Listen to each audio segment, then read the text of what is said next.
ว่าผู้ใหญ่เพิ่นแนะนำมาทุกสิ่งทุกอย่างก็คือเฮ็ดบ่แล้วแต่มันสู่บ่ได้มันไปบ่รอดมันก็สิกลับอยู่สภาพเก่าถ้าเพิ่นสิชมน้ำหน้าหรืออิหยังก็เฮาก็สู้สุดๆแล้วก็ขอโทษขออภัยนำเงินก็บ่พอเนาะทุนที่เฮาสิลงเฮ็ดหั่น มันอยู่บ่ได้มันเบิดเงินแล้ว ลงทุนซื้อเครื่องมา300,000ค่าน้ำมันรถเพิ่นก็100,000ค่ากินข้าวเพิ่นก็ให้เพิ่น100,000แล้วก็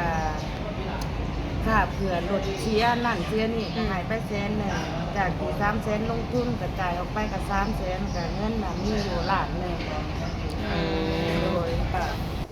รับจ้างล้างถ้วยบ่เฮ็ดงานบ้านบ่ที่เขาสั่งแล้วเฮาจื้อได้แล้วเฮาเฮ็ดก็ใช้แรงงานแหน่หน่อยนึง ก็ซ้ำนี่คนเฉพาะที่แบบว่าเฮาบ่มีความรู้เฮาก็เฮ็ดซ้ำนี่เอาเฮ็ดสวยไป อยากบังคับใจเจ้าของหลายมันก็เป็นไปบ่ได้สิเอาใจหมู่หลายก็บ่ได้ แม่นคันคือว่าเอื้อชีนี่ก็ เฮามีแห้งอยู่มีห่างกายแบบว่าพอไปได้บ่พอหยุดบ่พอเฮ็ดบ่ อ่า ก็บ่อยากตามใจหลายแบบว่าตามใจหมู่แต่บ่ถูกใจเฮาตามใจเฮามันก็สิอยู่ได้คันว่ามีคนมาบังคับก็อยู่บ่ได้ แม่น อันนี้ก็หมดว่าตรงๆแบบว่าบ่อยากให้มีแบบว่าผู้ใดมาบังคับมันนะสิ่งใดที่เฮาบ่อยากเฮ็ดแต่เฮาบ่พอจะเฮ็ดมันก็เฮ็ดไปก็บ่รอดแต่สิ่งใดเฮาถึงตั้งใจแล้วเฮาต้องเฮ็ดแบบถูกกับชีวิตของเฮามันก็สิโอเค อ่า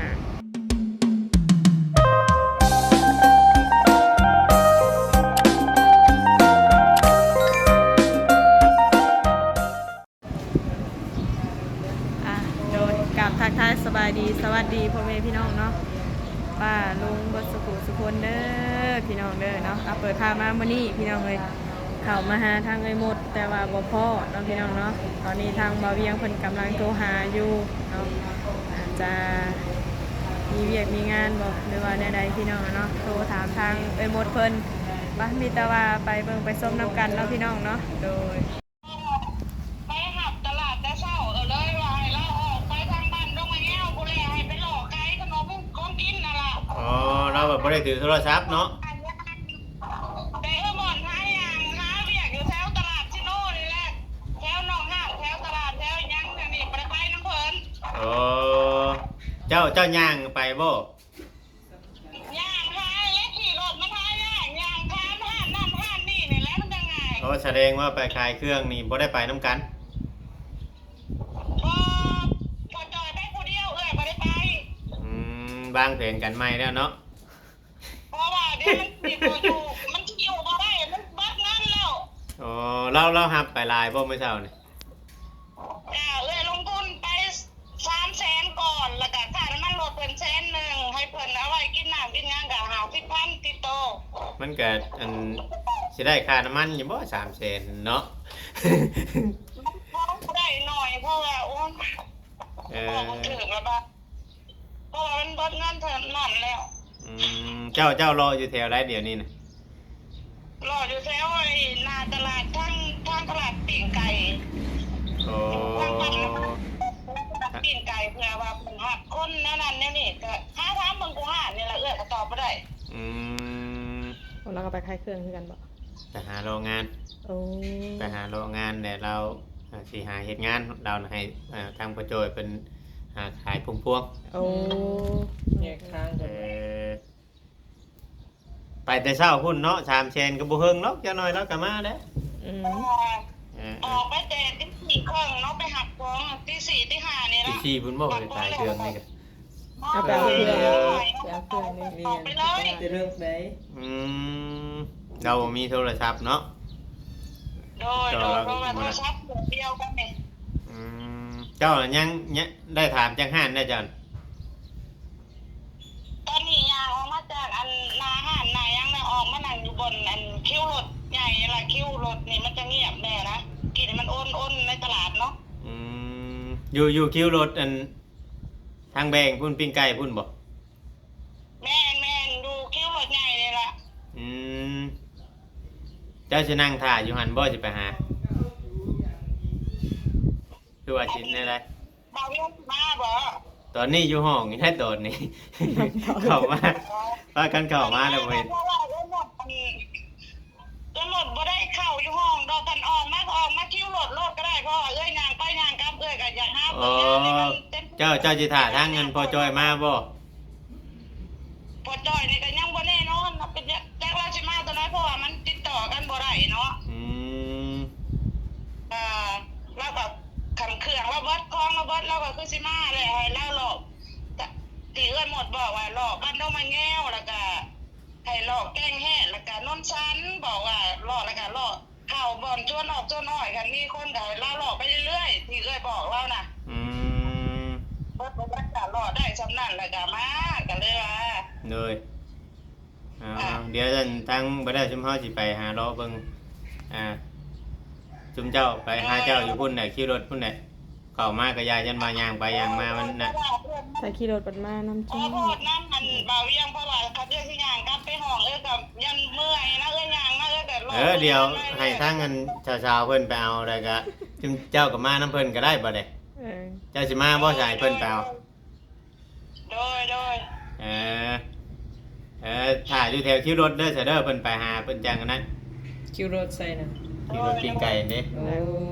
ให้เพิ่นอย่าลืมให้เพิ่นหับสายเลยว่าสิ ให้อันเจ้ารับสายเพิ่นเด้อบัดอันเพิ่นโทรเข้าเบอร์เจ้าน่ะ โดย โดยโอเคจ้ะเดี๋ยวอันจังได๋ให้เพิ่นไปหาโดย โอ้ย บายดี นั่งถ่ายกันโดยสบายดีนั่งถ่ายก็คือสิเบิดมื้อแล้วก็เบิ่ง เราไปนั่นเนาะ เออ เราไป สอบเวียกเฮ็ด หาเวียกเฮ็ดคือเราเว้าแล้วพี่น้องเอ้ย หายไปเวียกเฮ็ด ขายขนมพุ่มพวงให้ผัวไปเมื่อวานนี่เพิ่นว่าเพิ่นสิไปนํกันเมื่อวานเพราะว่าสิไปกับผัวเพิ่นว่านั่งรถซาเล้งได้อยู่ดอกเฮาบ่ได้เครื่องเฮาบ่ได้หลายบัดนี้เนี่ยวางแผนใหม่ไปจักแล้วยันคิดใหม่ว่าแยกกันเฮ็ดบางเทื่ออาจจะได้เงินตื่มกันแบบนี้นะเนาะ ถ้าว่าเราแยกกันไปซี่ก็โอเคอยู่ได้เนาะผัวแบบไปรอคายเมียก็เอาเงินเดือนสิเนาะ แม่น คันว่าใจเราอดทนหั่นนะคันคือว่าตามความคิดเฮาหั่นนะ แม่น อืม ลงทุน3แสน 3เซน มันสิได้หลายหน่อยสับไหน ได้ บ่ได้ห ค่ะ ลายปานใดได้ สาม แม่นบ่ สามถุงบ่3ถุง10บ่เฮาไปหับเพิ่น แม่นประมาณนั้น สามถุงซ่าหรือว่าเราทำมาขายอันละ10,000อันนี้มันบ่อย่างมีแต่อัน5,000มีแต่อันละ10,000 มันเปลี่ยนใหม่เลยเนาะ สามถุง มัน ซ่า บ่คือแต่รุ่นตะกี้ได้เนาะ แม่ รุ่นตะกี้น่ะนั่น 10,000 3ถุง10,000บัดนี้ได้มันขึ้นน่ะ เพราะว่าตามที่เฮาซื้อน้ำรถพุ่มพวงมีแต่อย่างละ10ซะเลย วันนี้กินกำไรอยู่ 10,000 อืม อืม เอาหลายอย่างก็คือจะเห็นเงินกำไรหลายแน่คันคือหน่อยก็คือว่าหั่นแหละ บ่อยากกุมค่าน้ำมันพุ่นแหละ 3เซนมาไล่ค่าน้ำมันนี่บ่ไปแกล้งเฮ็ดนี่คำว่าไล่กำไรนั่นนี่เว้ยสิได้มื้อ50ซ้ำกันก็ไปตัดอ้อยให้แน่นี่เนาะ อันนี้ได้ เออ ทำกันได้ก็ไปตัดอ้อย ก็ซ้ำเจ้าลงทุนให้แล้วเนาะ เพราะว่าเห็นเขาเจ้าเว้าว่าพวกหารอน้ำบ้านเฮาน่ะลงทุน 3แสนเจ้าคิดว่าได้เท่าไหร่ข่อยอ่านเห็นได้กำไรแล้วนะ150,000ได้บ่เวียง ทำค่าน้ำมันบัดนี้เนาะ เออ เพราะว่าเห็นพวกเขาขายน้ำบ้านเฮาน่ะเขาลงทุนล้านปลายพุ่นได้ อันนี้ อ๋อ แม่นแหละ อันเต็มรถเขานะ คัน เขาว่า ว่า ล้าน ล้านปลาย ล้านปลายเขาว่า ประมาณหลักล้านนะเนาะอืม เจ้าคำเซน กำไรนี่อยู่ประมาณ4-5บ่อยู่ได้เนาะเฮ้ย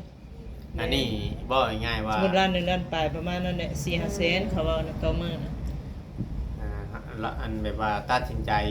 ไวโพดนะ อืม ตัดสินใจไวโพดหรือชื่อเครื่องโครงมาตัวนี้ก็เบิดอันเป็นล้านเลยล้านปลายเลย อืม วันนี้เฮ็ดได้ได้มันเองย่างยิงบาด จังว่ายังเบิ่งก่อนมันก็ยังอยู่ลำตัวนี้แล้วนี่ ม อยู่ลำยางอยู่แล้วนี่ อยู่ลำยาง เพราะว่ามื้อนั้นนั่นทางผู้ใหญ่เพิ่นโทรมาถามว่าเราให้เราเลือกนะระหว่างอัน ระหว่างขายเสื้อผ้ากับมันขายไก่ขายหยังนี่แหละเราบอกเลือกเอาตัวนี้บาดนี้โดยที่ว่าเราบ่ฮู้ราคาปัจจุบันนะ อืม เราไปถามอยู่ในตลาดส่งเนาะเขาเจ้าเขาก็สิบอกว่า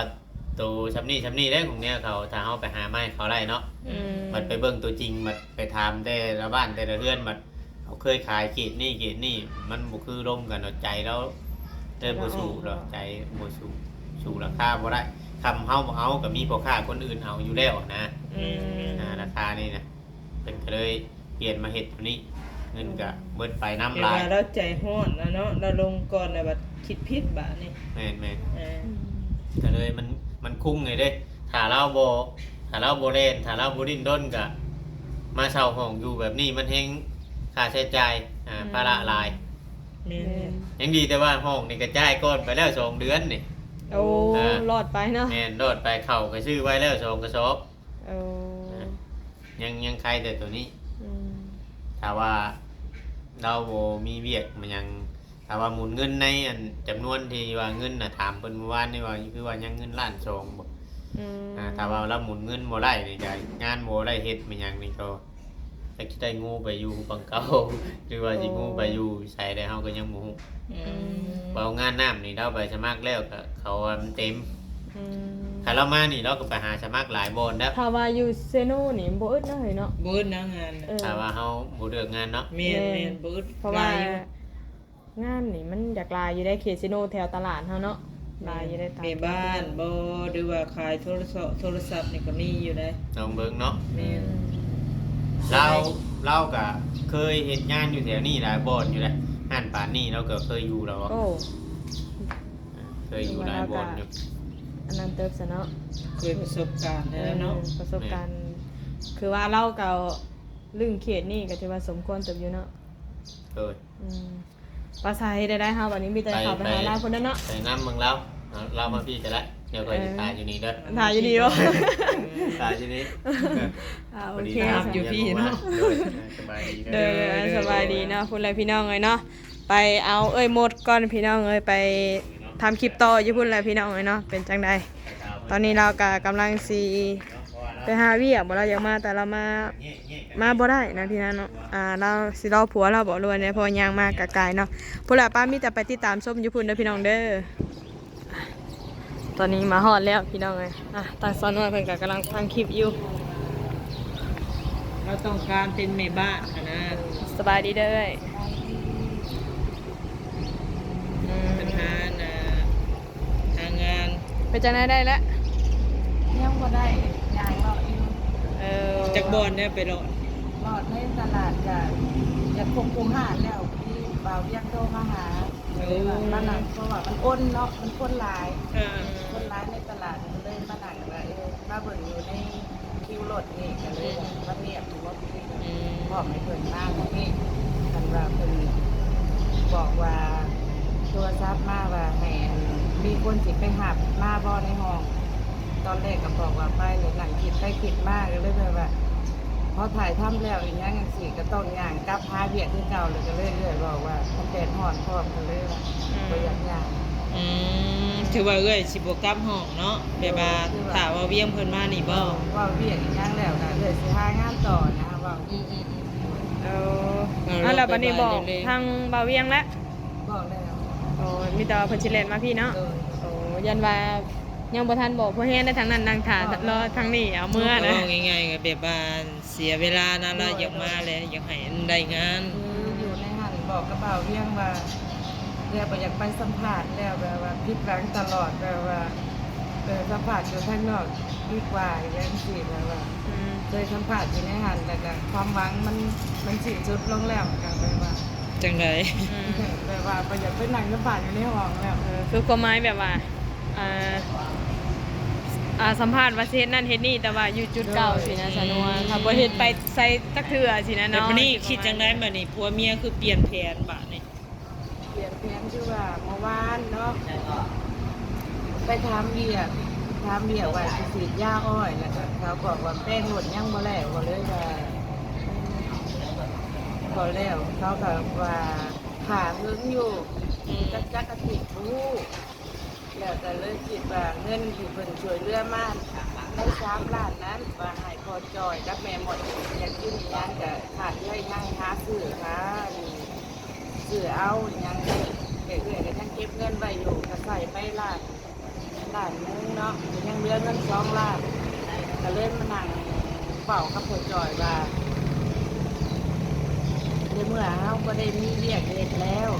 เฮาก็ไปลงทุนเบิ่งไก่เนาะอย่างหลอกเบิ่งไก่ก็เลยพาพอจอยนะเมื่อทั้งบ้านไปถามเบิ่ง3-4 บาทราคาไก่น่ะมันต้นละ100,000 บาทที่เขาติดต่อว่าที่ส่งไก่น่ะมันผัดเป็นหักได้แต่60ตัวหนึ่ง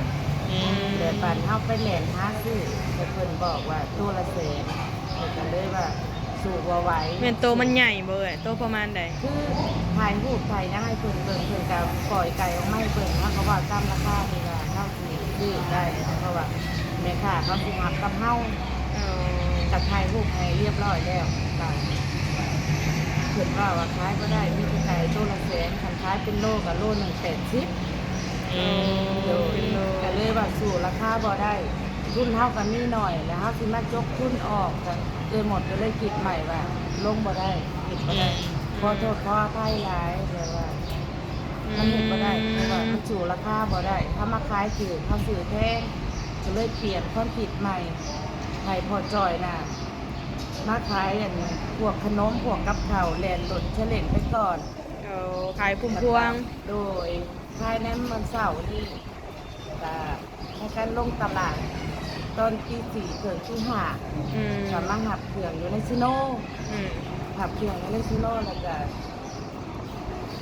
จัดเครื่องจัดยานให้เครื่องใส่รถแล้วก็พอจ่อยออกไปขายของตอนนี้น่ะไปขายเครื่องนั่นละ ประมาณจักแสนลงทุนค่ะ ลงทุนน่ะ300,000แล้วก็ลงทุนซื้อเครื่องน่ะ300,000ค่าน้ำมันรถเพิ่นก็100,000ค่ากินข้าวเพิ่นก็ให้เพิ่น100,000แล้วก็ค่าเผื่อรถเสียนั่นเสียนี่ก็ให้ไป100,000จากที่300,000ลงทุนก็จ่ายออกไปก็300,000ก็เงินน่ะมีอยู่ล้านหนึงโดยแต่ดึงตัวนี้ไว้ก่อนเพราะว่าเงินก่อนสุดท้ายที่ว่ามันเหลืออยู่ อืม ได้รายเจอบ่เครื่อง เครื่องมันก็บ่เต็มรถเพราะว่าราคา300,000เครื่องบ่เต็มรถเพราะว่า เครื่องก็บ่หลาย 3ถุงซาว3ถุงซาวเนาะ โอ้ 3ถุงซาวค่ะสิมีหมักม่วงแล้วก็ข้าวปุ้นแล้วก็ขนมทั่วๆไปขนมทอดขนม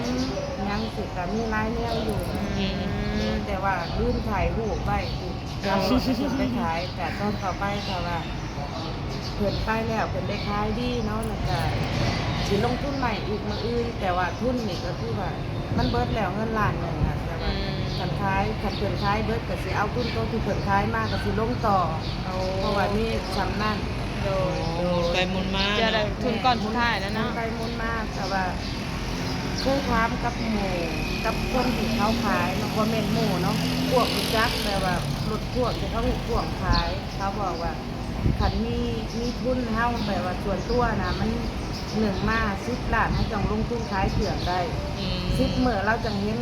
กำไรเขาว่าแนวนี้เห็นลมกับเขาผู้ที่เคยขายของมาเนาะ อืม คือส่วนหนึ่งนี่เงินกินของเฮาบ่เกี่ยวกับที่ว่าเฮาจะมาลงทุนแล้วสิเอากำไรเอาอีหยังแนวนี้แต่ว่ามันบ่เกี่ยวกันเฮาต้องมีหนึ่งในหันน่ะเฮาสิค้าขายน่ะเฮาต้องมีเงินประมาณ10ล้านก่อนค่ารถเฮาอีกส่วนหนึ่งประมาณ1ล้านมันภายใน10มื้อค่ารถเสียรถเทศประมาณล้านก็ได้อีหยังสิแต่ว่าเหลือตามทาง อืมอืม ก่อนเฮาสิลงทุนค้าขายได้ อันนี้แบบว่าเฮาก็เสี่ยงเนี่ยได้เนาะ แล้วก็ ต้น ค่า ทุน กิน บ่ห เฮา ลาย ค่ากินของเฮานี่มีบ่ต่ำกว่า3ล้านขึ้นไปค่ากินค่าอยู่ของเฮาที่ว่าหมู่แนะนำมาก่อนสิลงทุนขายเครื่องได้บ่แม่นที่ว่าเงินใน1ล้านแล้วสิมาขายแล้วก็น้ำมันรถแน่สิมาเอาลงทุนต่อมื้อต่อไปเนี่ยบ่ได้ อืม แต่ว่า นี่คือหมู่แนะนำเนาะ มันกะมันกะได้อยู่มันกะตามทุนเฮาเพราะว่า ถมว่าได้อยู่คันเฮาไม่คิดน้ำมันรถเนี่ยเงิน1ล้านเนาะหมู่ว่าเอาพันภายในห้ามีเงิน1ล้านถ้ามาลงทุนออกไปแล้ว300,000หักค่าน้ำมันรถแล้วหักค่ากินของเฮาแล้ว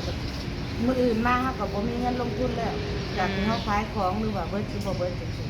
เฮาต้องมีแต่ว่าซ้ำห้องในโตะเฮากินต่างหากค่าน้ำมันต่างหากค่าแป้งรถหรือว่ารถเสียรถเท่อย่างเงี้ย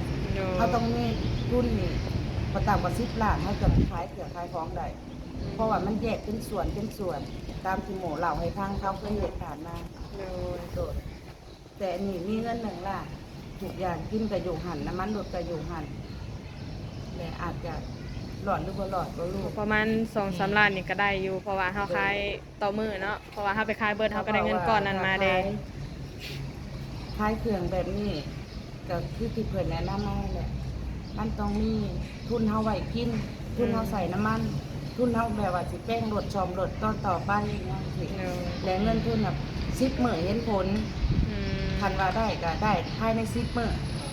แต่เงินส่วนเฮาคายเฮาซื้อนะเฮาแยกกระเป๋าใหม่แล้วเฮาสิมานับเงินเฮาสิฮู้ว่าเฮาได้ทุนหรือได้กำไรเฮาบ่ต้องจกออกไปในเมื่อเฮาเริ่มต้นว่าจกทุนออกเท่าใด10 มื้อแล้วเห็นผลคันภายใน10 มื้อบ่เห็นผลก็คือว่าบ่ได้คันเฮาบ่มีทุนกินทุนเดินทางหมู่ที่แนะนำมาเป็น เอาทีมหมู่แนะนำ โดย แต่ว่าเฉพาะเฮามีสำใดก็ค่าสำนั้นเนาะ แต่เฮามีร้านหนึ่งเฮาร่วมเบิดทุกอย่างก็คือสิก็ลองเบิดพอจ่อยไปแล้ว บัดนี้คิดเห็นกำไรอะนะเท่าไรบัดนี้ลงทุน300,000แล้วบัดนี้ คันคายเบิดแต่ยังบ่ฮู้เนาะก็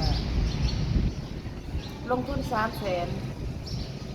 3 ถุงเช้าเนาะหักเขา3 ถุงเช้าเฮามาขายถุง10เฮาได้กินกำไรไป จากในอันถุงเช้าเฮาได้กิน10,000คันคายขาดโต ได้อยู่1,500,000ได้บ่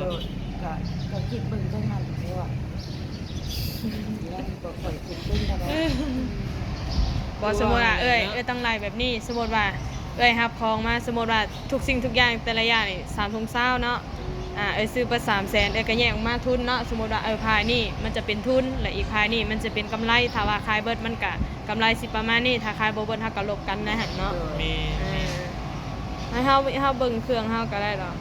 ก็ฮู้อยู่แล้วมีแต่ว่าสู้ไปนะลองเบิ่ง ลองคุณเบิ่งเนาะเฮ็ดหยังเฮาก็ ถ้าว่าเฮาไปขายมื้อต่อมื้อสิประมาณถ้าว่าทุนเพื่ออยู่เพื่อกินหั่นนี่ก็เพราะว่าประมาณ 2-3 ล้านก็โอเคอยู่เนาะ แม่น ก็น่าจะได้อยู่เฮาเพราะว่าเฮาขายของมื้อต่อมื้อเด้ก็มีแต่ว่าสู้ไปลองเบิ่งเนาะ แต่เราก็หางานนี่แล้วว่างานหยังก็เฮ็ดได้แล้วว่า แต่ว่าตอนนี้หายังบ่ได้งานติเอ้ย แถวนี้ได้สหารเซเว่นเขาต้องการงานบ่อยู่ไสนะสมมุติเขาเห็นนั่นว่าเขาบอกว่าต้องการคนงานน่ะก็เขียนป้ายไว้อยู่หน้าเนาะนี่สมัครขายเสื้อผ้าหน้าแพรนี่ อยู่วันนี้เด้ ตลาด อันว่าแม่บ้านหั่นเด้เอ้ยอยู่ในห้านแอลมาร์ทนะ ก็คือตั้งแต่เริ่มต้นมาอยู่ที่โน่นยังบ่มีเวลาที่ถ้ากันเปิดเวลาตัวเองว่าหาอย่างหาเวียกเพราะว่าบ่ค่อยมีเวลาว่างก็คือว่าติดขัดก็คือจุดนี้แหละจุดเดียวแหละยังแบบว่าบวกคิดน่ะออกไปแบบว่าการจะขายจะขายเนาะก็ยังบ่ได้ตั้งใจว่าสิไปหาสมัครเวียกสมัครงานแล้วก็คันว่าเริ่มต้นมาอยู่ไปหาสมัครเรียกสมัครงานก็คือสิได้แล้วแต่ว่า อันนี้เฮาเอาว่าคิดว่าสิค้าขายเนาะก็ใส่ใจแต่เรื่องนี้ก็เรื่องยังบ่ได้ใส่ใจว่าสิค้าสมัครงานทำงานเนี่ย คันคือว่าบ่แม่นหยังคันคือว่าถ้าว่าเอ้ยจะเซาเวียกเฮ็ดงานทำรายเดือนเนาะแล้วพวกน้องหาสิซอยหางานให้เพราะว่าเห็นเขาเจ้าติดป้ายอยู่บนอันแอลมาร์ทให้เด้แม่บ้านเนาะเขาเจ้าอยากได้งานแม่บ้านเอ้ยเฮ็ดได้บ่ ได้ แต่ว่าเงินเดือนมีแต่ล้าน2อยู่ได้เราเฮ็ดผ่านมาน่ะอันนี้ก็ว่าสูงอยู่ กลัวอยู่ แม่น เอาจังซี่เดี๋ยวมื้อนี้เอ้ยลองเลาะถามเบิ่งถ้าว่าบ่ได้แล้วเฮาสิพาเจ้าไปถามอยู่ในหันลองเบิ่งเด้อเพราะว่าในหันมันสิใกล้กว่าอยู่พี่เนาะ แม่น อยู่ในหันเด้ เพราะว่าช่วงนี้เนาะในเมื่อเฮาตั้งใจว่าเฮา ประ สิ มาณโท ค้าร ศัพท์เฮากายมาเด้ โทรศัพท์น่ะจะบ่ได้หรอกเพราะว่าเอ้ยบ่มีแบบประสบการณ์ทางแบบเฮาถ้าว่าเฮาขายโทรศัพท์มันต้องแบบว่าเฮาส่วนหนึงกับความรู้เด้ แม่นอันนี้ก็ก็เคยถามน้องก็บ่ต้องถามให้มันเมื่อยเวลาเปล่าเพราะว่าคนอยู่จุดนี้มีความรู้เขาต้องเอาคนที่แบบว่าคนเป็นหนังสือคนฉลาดเก่งที่เข้าในห้านพวกนี้ได้อันนี้ คันว่าเอ้ยไปขายแบบประเภทพวกของซ้ำห้านขายย่อยขายอันนี้น่ะคือสิได้อยู่เนาะแบบพวกแม่บ้าน ได้ ยันว่าแบบว่าเฮาขายแต่ก็มีส่วนหนึ่งผู้เป็นแล้วเฮาก็ให้คนนั้นเฮ็ดยัน บอ ว่าก เขาจะ ได้บ่ผลิต คนที่ว่า บ่ ความรู้บ่เลยหั่นน่ะ คนมีความรู้แหละเข้าได้พวกสินค้าเครื่องพวกนี่เนาะง่ายอ่ะนี่แหละการที่ว่าเฮาบ่เป็นหนังสือเฮาบ่มีความรู้มันก็สิหางานยาก อืม แต่ว่า จ้างล้างถ้วยบ่เฮ็ดงานบ้านบ่ที่เขาสั่งแล้วเฮาจื้อได้แล้วเฮาเฮ็ดก็ใส่แรงงานแหน่หน่อยหนึงก็ซ้ำนี่คนเฉพาะที่แบบว่าเฮาบ่มีความรู้เฮาไปเฮ็ดซ้ำนี่ เอาแฮงสู้เอา เนาะเอาให้ตัวเอา ก็บ่เป็นหยังคือว่ามื้อนี้หาสิหางานให้มันได้เลยว่ามื้อนี้ ก็ สิหาให้สุดขีดนะมื้อนี้ ถ้าเราบ่ได้ก็ต้องไปซื้อกำลังแม่นเนาะ หาบ่ได้ก็ข่อยเป็นข่อยไป อยากบังคับใจเจ้าของหลายมันก็เป็นไปบ่ได้สิเอาใจ บ่คันคือว่า ก็บ่ได้ แม่นคันคือว่าเอื้อยสีนี่ก็ เฮามีแห้งอยู่มีห่างกายแบบว่าพ่อไปได้บ่พ่อหยุดบ่พ่อเฮ็ดบ่ อ่า ก็บ่อยากตามใจหลายแบบว่าตามใจหมู่แต่บ่ถูกใจเฮาตามใจเฮามันก็สิอยู่ได้ คันว่ามีคนมาบังคับก็อยู่บ่ได้ แม่น อันนี้ก็หมดว่าตรงๆแบบว่าบ่อยากให้มีแบบว่าผู้ใดมาบังคับมันนะ อืม สิ่งใดที่เฮาบ่อยากเฮ็ดแต่เฮาบ่พอใจเฮ็ดมันก็เฮ็ดไปก็บ่รอด อืม แต่สิ่งใดเฮาถึงตั้งใจแล้วเฮาต้องเฮ็ดแบบสู่กับชีวิตของเฮามันก็สิโอเค อ่า คือว่าเบิดความสู่เลยเนาะ อืม ที่ว่าผู้ใหญ่เพิ่นแนะนำมาทุกสิ่งทุกอย่างก็คือเฮ็ดบ่แล้วแต่มันสู่บ่ได้มันไปบ่รอด อืม มันก็สิกลับอยู่สภาพเก่า ถ้าเพิ่นสิชมน้ำหน้าหรืออิหยังก็เฮาก็สู้สุดๆแล้วก็ขอโทษขออภัยนํเงินก็บ่พอเนาะทุนที่เฮาสิลงเฮ็ดหันเฮ็ดนี่แหม อืม ก็ต้องหาเป็นลูกน้องเขาต่อไปก็หาเสากินข้ำหาเสากินข้ำบ่เป็นหยัง อืม ขอให้แต่ว่าเฮาสบายใจมีแห้งอยู่หนึ่งมาเฮาบ่ได้หยังหาขอทานขอข้าวขอน้ำก็พอใจแล้ว อืม สิ่งที่เฮาได้มากก็คือข้าวกิน อืม เฮาก็อยู่เฮาก็เพียงพอเฮาก็มีความสุขอะผู้นี่อยากมาบังคับแนวนั้นผู้นั้นอยากมาบังคับแนวนี้ก็บ่สบายใจเฮาก็บ่อยากอยู่แล้วก็ อ่าเข้าใจเนาะเข้า คือ ใจ สิ่งที่ได้หมดเปิดเผยความจริงความใจบ่มีไผว่าสิบ่อยากได้ดีดอกหนึ่งมาความเรียนรู้เฮาก็บ่มีหลายเฮาสิได้เงินเดือนหลายมันก็บ่มี คือว่าบื้นสู่ได้ซ้ำนี่คือว่าโอเคแล้วชีวิตเฮา ขอ เนาะ จะว่าบ่ให้หยังขอทานเนาะ อืม บ่ขอไผแบบว่าเฮาสู่ตามแห้งที่เฮามีตามความรู้ที่เฮามีแล้วเฮาเอาแห้งออกแล้วเอาเงินเข้าแล้วซื้ออิหยังกินก็ได้ อืม พออยู่พอกินก็อยู่ได้โดย อะไรอยากขอถามไปหมดสมมติว่าคือตอนนี้เศร้าเวียกเหตุงานทำนี่แบบว่าถ้าว่าเวียกที่เฮ็ดได้เนี่ยมีภาคส่วนใดแน่คะ คือที่บ่เกี่ยวกับต้นหนังสือบ่เกี่ยวกับต้นหนังสือนี่มันเกี่ยวบ่ได้ถ้าหับแบบว่าคันเห็นร้านอาหารบ่หับต้นหนังสือบ่ลูกค้าเข้ามาต้องเขียนจดอันนี้นั่นหับบ่ได้ ทำก็ได้เนาะคือเอาง่ายๆก็แบบว่า เครื่องพวกใส่ความจำหลายๆเลยก็บ่อยากเฮ็ดบ่แม่นว่าขี้ข้านนั่นแหละจะบ่รวย แม้นเฮาบ่มีความรู้เฮาเฮ็ดไปเขาก็ด่าเฮาก็บ่พอใจอยู่ อืม สิเอาแนวนี้ อืม ล้างถ้วยล้างจานบ่หับลูกค้าแบบว่ายืนเครื่องยืนของเอาของใส่ถุงให้ลูกค้าหับเงินมาให้เฒ่าแก่ทอนโอเค โอ้ ได้ ไปแบบนี้เนาะเออ แบบนี้ได้ โอเค หรือว่าเฮ็ดเวียกบ้านเนาะซักผ้าทุกผ้าอาบไอ้ซักผ้ารีดผ้าถูเรือนกวาดบ้านอิหยังสิล้างถ้วยล้างจานได้ อืม ความจำความมีเฮาเคยเห็นมาอย่าให้ไปแบบว่าค้าขายใส่สมองคิดหลายๆก็รับบ่ได้ คือแบบการเงินแบบว่าแบบใส่ก้มคิดก้มอ่านแบบว่าเกี่ยวกับหนังสือเนาะ ก็คือขออยู่หาเบียกกันงานแบบว่าปล่อยเงินขาดมือละหามือละ10ก็อย่ามา เออ เพราะว่างานสูงๆเฮาบ่มีความรู้ก็กันซ้ำนี่ล่ะ ก็บ่เป็นหยังมีแต่ว่าสู่ต่อไปหั่นแหละเนาะไม่หยังเพื่อว่าเฮาถามไว้เพื่อว่าเพื่อเฮาเซาเวียกเฮ็ดซอยได้หั่นนะมีแต่ว่าคลิปนี้ก็สิประมาณนี้เนาะพี่น้องเนาะพอดีว่ามาสัมภาษณ์ไอ้หมดอยู่ที่ปิ้งไก่เซโนเนาะเพราะว่าทางเอื้อยเพิ่นก็ยังหางานแต่ปัจจุบันนี้ก็ยังบ่ได้เลยเนาะแต่คือมื้อนี้ก็สิเลาะถามไปก็ว่าเปิดมื้อเนาะมื้อนี้เนาะมีแต่ว่าสู่ต่อไปเด้อเด้อ ถ้าเบิดมือก็ตอบบ่ได้ย่างไปเรื่อยๆเมื่อยแล้วก็พักแม่ว่ามันบ่มีไผบังคับใจเฮาคันมีคนมาบังคับใจนี่ก็บ่มัก อันนี้อันนั้นอันนี้โอ้มันบ่แม่นสิ่งของสิ่งโตเขาแบบว่าสิ่งงานที่เฮาหานี่เฮาต้องเอาสมัครใจเฮาเฮ็ดเฮาต้องสู้ได้คันว่าผู้แบบว่ามาบังคับนี่ก็คือว่าเฮ เขาขาดใจเจ้าของเฮ็ดเพื่อหมู่นี่เขาก็อยากเฮ็ด อยู่ไปกับ สำหรับ บ่ เอื้ ม่ อ วนใจอีกเนาะ โดย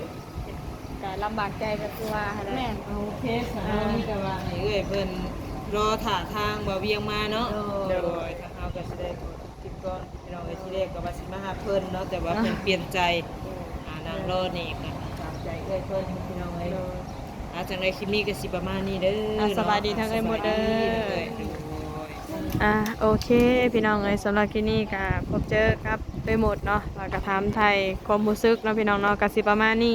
มีแต่ผิดพลาดประการใดก็ต้องกราบขอโทษขออภัยหลายๆเด้อพี่น้องเด้อขอขอบคุณขอบใจ FC ทุกท่านเนาะค่ะมาติดตามรับชมรับฟังสำหรับคลิปนี้ลาไปก่อนสบายดี